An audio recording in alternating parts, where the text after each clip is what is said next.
Two cars bashed into each other. What do we say? Inna lillahi wa inna ilayhi raji'un. We belong to Allah, all of us, and ultimately we're going to return to Him. That prayer is supposed to put things into focus for you to say, don't become too upset. It's worldly items. This is a worldly item. Your car can be replaced. Everything else can happen. Subhanallah. If you've broken a limb, thank Allah. It's a blessing.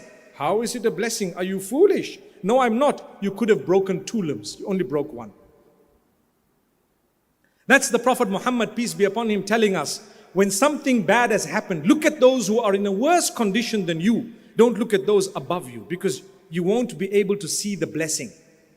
You only have 1 jacket. Your friend has 10 jackets. And you're so upset. And you feel, wow, imagine Allah hasn't given me. What? The 9 other jackets Allah didn't give me. But my brother, are you forgetting you have 1? You need to go and see those who don't even have clothes to appreciate the fact, oh Allah, the fact that I have 1 jacket is a blessing. But you won't ever appreciate that because you keep looking at those who have more. And this brings me to social media.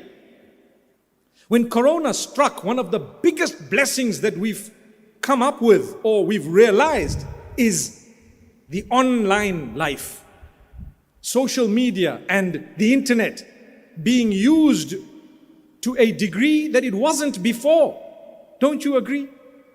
We didn't know, or even if we knew at the back of our minds, but we didn't make use of it to this degree.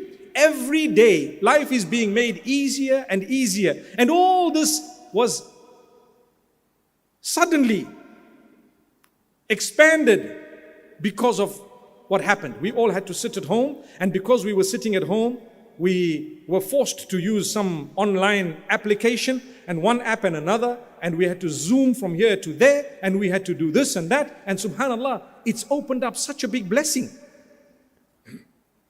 The internet is a great blessing if used correctly. Social media is a great blessing if used correctly. Subhanallah.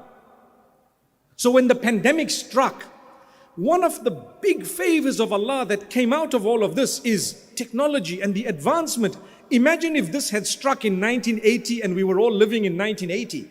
I think we wouldn't be as sane as we are today, because it would be very difficult to have stayed indoors at the time when there was a proper lockdown and no one was allowed to come out. It was not going to be so easy. But here, we knew what was happening. We were communicating with everyone. We had video calls. We had audio calls. But did anyone ever thank Allah? Or were they only looking at the fact that, you know what, we can't come out?